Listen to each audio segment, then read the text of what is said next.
Assalamualaikum warahmatullahi wabarakatuh. Halo semua.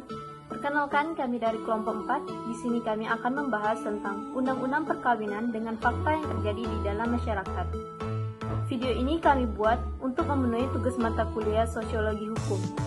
Sebelum itu, izinkan kami memperkenalkan diri kami terlebih dahulu. Perkenalkan, nama saya Aprilianti Arisman dengan NIM B100191156 dan teman saya Saya Harni Indriati Sidabalok dengan nomor induk mahasiswa B100191195. Saya Rebeka Nikita Siahaan, NIM B1019197. Saya Rizka Khairunisa dengan nomor induk mahasiswa B100191193. Saya Rizky Utami Wulandari, NIM B100191163. Saya Mei Pancapenta Silalahi dengan NIM B100191191. Pengertian perkawinan. Berdasarkan pasal 1 Undang-Undang Perkawinan tahun 1974, perkawinan ialah ikatan lahir batin antara seorang pria dengan seorang wanita sebagai suami istri dengan tujuan membentuk keluarga atau rumah tangga yang bahagia dan kekal berdasarkan ketuhanan yang Maha Esa. Perkawinan diatur dalam Undang-Undang Perkawinan Nomor 1 Tahun 1974, Pasal 1-67.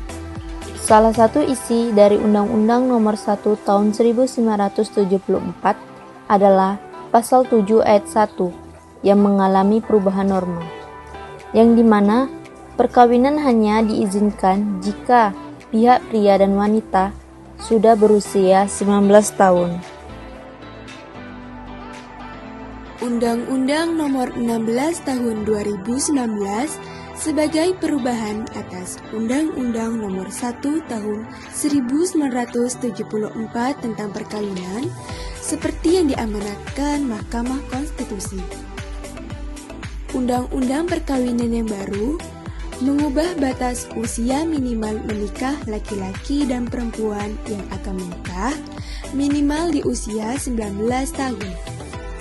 Sebelumnya, batas usia menikah bagi laki-laki ialah 19 tahun dan batas usia menikah bagi perempuan ialah 16 tahun.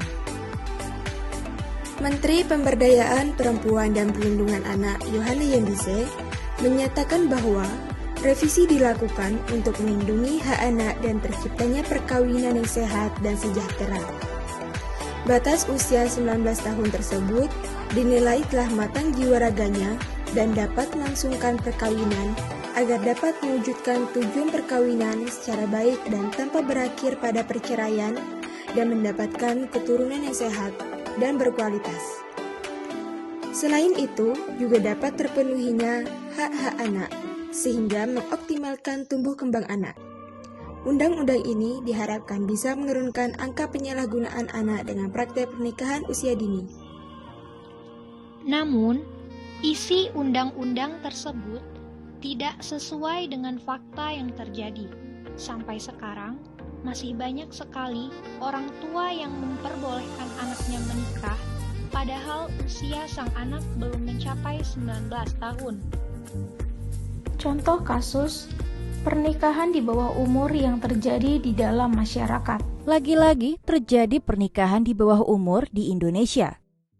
Dilansir dari Tribun Kaltim, sepasang anak di bawah umur yang masih duduk di bangku SD dan SMP baru saja melakukan pernikahan di Halong, Kabupaten Balangan, Kalimantan Selatan. Pengantin perempuan berinisial DY baru berumur 15 tahun, adalah seorang siswi SMP kelas 2, sedangkan pengantin pria berinisial AD berumur 14 tahun, adalah seorang siswa kelas 5 SD. Pernikahan sejoli muda ini dilangsungkan pada Kamis lalu tanggal 31 Januari 2019.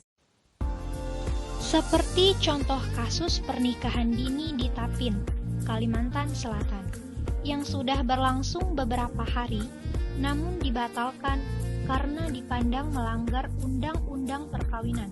sebab kedua anak tersebut masih berusia 15 dan 14 tahun, namun sang nenek menginginkan perkawinan keduanya segera dilangsungkan.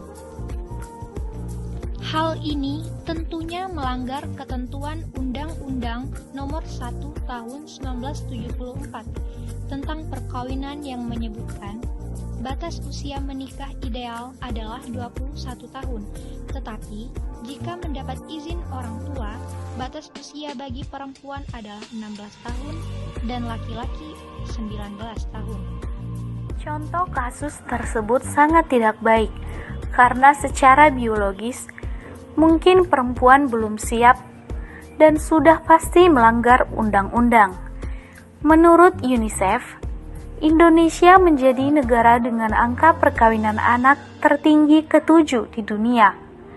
Pernikahan ini dipengaruhi beberapa faktor yang sering dikaitkan dengan faktor ekonomi, faktor adat, pendidikan yang kurang, dan beberapa faktor yang lainnya. Kehamilan pada usia dini juga sangat beresiko kepada sang ibu. Janin juga beresiko terkena gangguan kesehatan. Tidak hanya dari segi kesehatan fisik, pernikahan dini juga berdampak negatif pada kesehatan mental.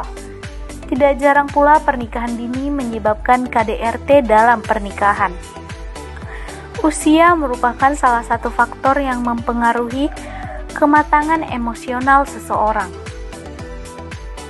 Kesimpulan yang dapat kami ambil dari apa yang kami presentasikan dalam video ini, yaitu Undang-Undang Perkawinan yang ada belum berlaku secara efektif, karena masih banyak masyarakat yang belum melaksanakannya dengan baik dan benar, khususnya mengenai perkawinan di bawah umur yang masih banyak dilanggar dan sering kita temui di sekitar kita. Supaya perkawinan di bawah umur dapat dicegah, maka perlu ada perhatian dari aparat penegak hukum. Sekian penjelasan video dari kelompok 4. Apabila ada kesalahan atau kekurangan kami mohon maaf, dan semoga video ini bisa bermanfaat. Terima kasih.